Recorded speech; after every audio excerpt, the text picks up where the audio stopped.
quem é o Noah, o que ele quer, o que acontecia com aquelas crianças e outras explicações sobre Dark agora no novo vídeo do Segunda Tela. É impossível terminar de assistir Dark sem ficar meio ferrado das ideias. Nesse vídeo eu vou tentar esclarecer um pouquinho das confusões que a série deixa na cabeça dos telespectadores. Antes de começar a falar sobre pontos específicos, como quem é o Noah, eu quero falar sobre o que nós podemos fazer para tentar entender Dark como um todo. E aqui eu sugiro duas coisas. Primeiro, entender as árvores genealógicas das famílias. E segundo, entender o conceito de tempo dentro da série.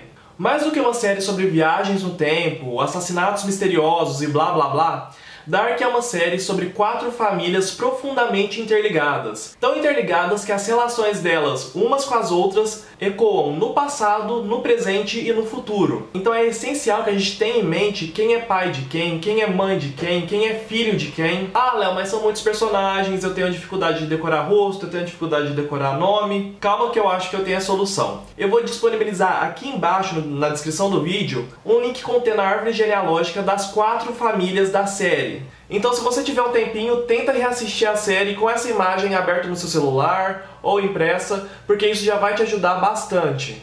Outra coisa essencial para entender Dark é ter em mente o que o tempo é dentro da série. Quando Dark começa, a primeira informação que a gente recebe é uma frase do Einstein dizendo que o passado, o presente e o futuro são uma ilusão. E por que essas 3 coisas são uma ilusão dentro de Dark? Porque elas não se comportam de uma forma linear e sim cíclica. Então sempre que a gente pensa em Dark, a gente tem que analisar os acontecimentos da série como se fossem um ciclo infinito e não uma sucessão de eventos. Quando a gente pensa dessa forma, nós entendemos que não é só o passado que influencia o futuro, mas o futuro também influencia o passado.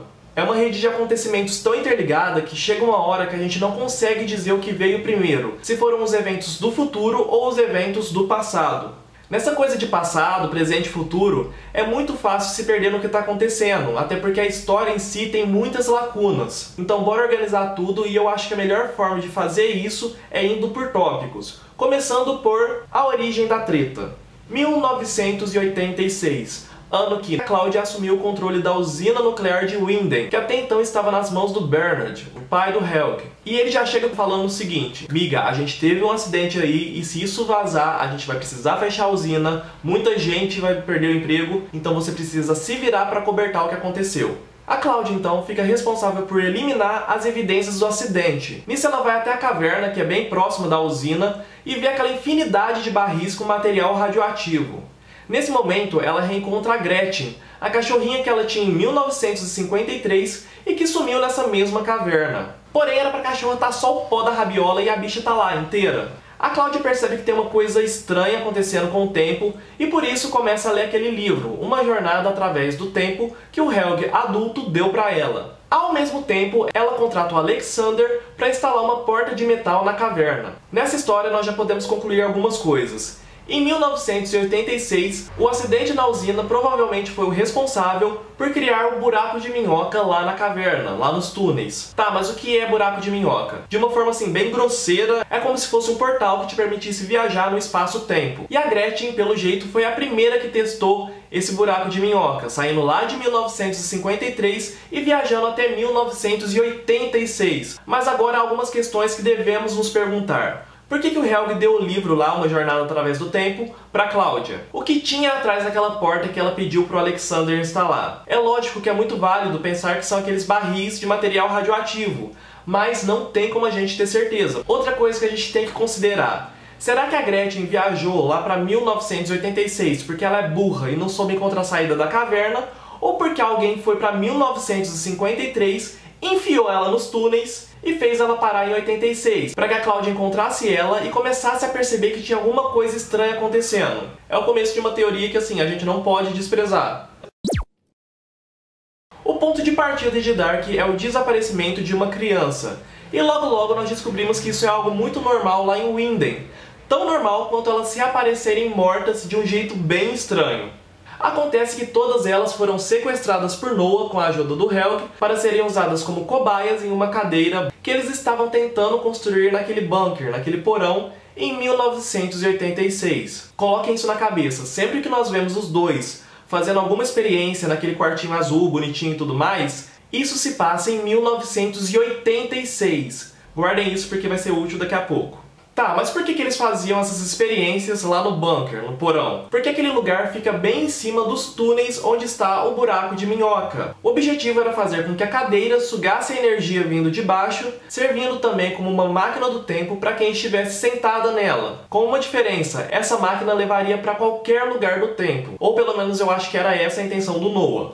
Só que eles nunca conseguiam fazer com que a cadeira, máquina do tempo, funcionasse corretamente. Como consequência, quando eles tentavam ativar a cadeira, ela queimava os olhos e estourava os tímpanos das cobaias e ainda transportava elas para 1953 ou 2019. Logicamente que nessa loucura de tímpano estourando, olho queimando, viagem no tempo, as cobaias acabavam morrendo no processo. Aí o que o Helge adulto fazia? Ele viajava no tempo pelos túneis até a época em que o cadáver tinha sido desovado, pegava o corpo e o movia para algum lugar avulso e distante. Porque se um monte de gente morta começasse a aparecer lá no bunker, logicamente alguém ia perceber que aquele lugar ali tinha alguma coisa estranha. E claramente isso era uma coisa que o Noah e o Helge não queriam. Ok, próxima pergunta. Por que eles faziam isso? Para responder isso, a gente precisa tentar entender quem é o Noah. Pera. Nessa altura do campeonato, você já sabe se está gostando do vídeo ou não. Então se você estiver curtindo, já vem aqui embaixo e deixa seu like, porque sério, esse vídeo deu muito trabalho para ser feito. E já aproveita e se inscreva no canal, porque não é o último vídeo de Dark por aqui. Nos próximos dias vão sair mais vídeos sobre a série. Aqui, meus amigos, está o maior mistério de Dark. Quem é esse homem? De onde ele veio? O que ele quer? Se a gente para pra pensar, ele e a Cláudia estão por trás de tudo, manipulando os outros personagens da série como se fossem marionetes. O que sabemos sobre o Noah é que ele é um homem que gosta de se vestir como pastor, mas que não tem fé. Por algum motivo, ele acredita que é o salvador do mundo e quer construir uma máquina que possibilite que ele viaje e faça o que bem entender com o tempo. Em determinado momento, ele diz que a máquina é como se fosse uma arca e como se ele fosse Noé. Para quem não sabe, o equivalente de Noah em português é Noé. Isso me faz pensar que esse talvez não seja o verdadeiro nome dele, e sim um que ele goste de usar porque ele se sente como se fosse Noé construindo a arca para salvar o dia. No caso, a arca aqui sendo uma metáfora para a cadeira máquina do tempo.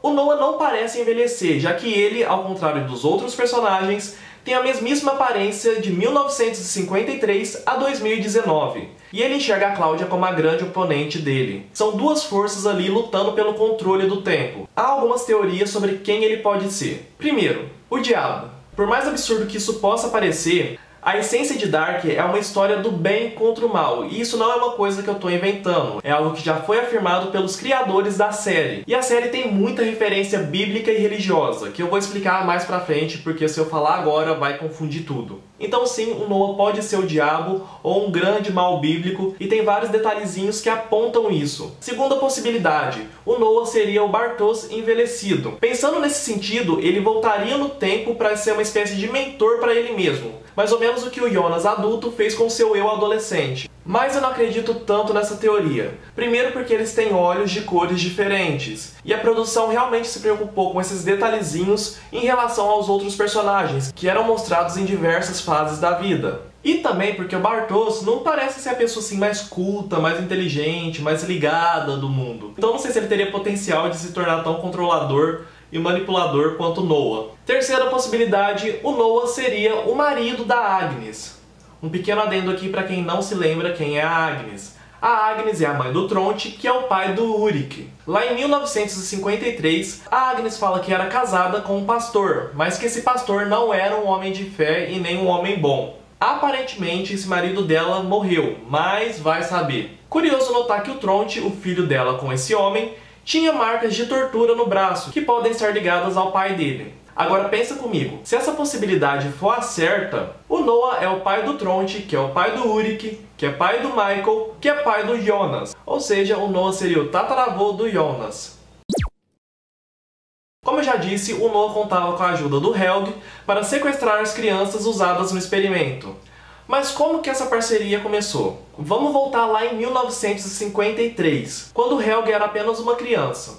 Ele se encontrou com o Ulrich, que atacou ele e o deixou inconsciente no bunker. Quando o Helge acordou, ele deu de cara com uma fenda do espaço-tempo e ficou cara a cara com o Jonas adolescente. Os dois se tocaram e nesse momento eles viajaram no tempo. Enquanto o Helge foi de 1953 para 1986, o Jonas foi de 1986 para um futuro desconhecido. Algo que a gente vai deixar para falar mais lá na frente, porque senão vai confundir tudo agora. Foco no Helge. O Helge foi parar na sala em que os experimentos eram realizados nas cobaias. Apesar da gente não ver, foi nessa ocasião que ele provavelmente conheceu o Noah. Porque, vamos lembrar, em determinado momento o Noah falou para o Helge adulto sequestrar o Jonas para ser usado como cobaia. O Jonas foi levado para aquela salinha azul, onde abriu aquela fenda do espaço-tempo. Ele e o Helge se tocaram e isso fez com que ambos viajassem no tempo. Por conta disso, o Helge foi parar no quartinho azul. Ou seja, no momento que o Noah fosse checar o Jonas adolescente, ele na verdade encontraria o Helge. E esse menino, gente, já era meio fraco da cabeça. Ele tinha uma mania ali de colecionar pombo morto, sofria uns bullying na escola e tinha acabado de ser atacado por um adulto doido. Então eu imagino que tenha sido muito fácil para o Noah começar a fazer uma lavagem cerebral nele para conseguir um aliado no futuro. Mas agora não nos esqueçamos. O Helge de algum jeito foi enviado de volta para 1953. Lembrando que ele estava onde? Em 1986, cortinho azul, lembra? Por isso que eu falei que seria útil vocês guardarem essa informação. Por que ele foi enviado de volta? Porque se ele tivesse continuado a envelhecer ali a partir de 1986, em 2019 ele estaria na meia-idade. E como a gente sabe, em 2019 ele já estava velho.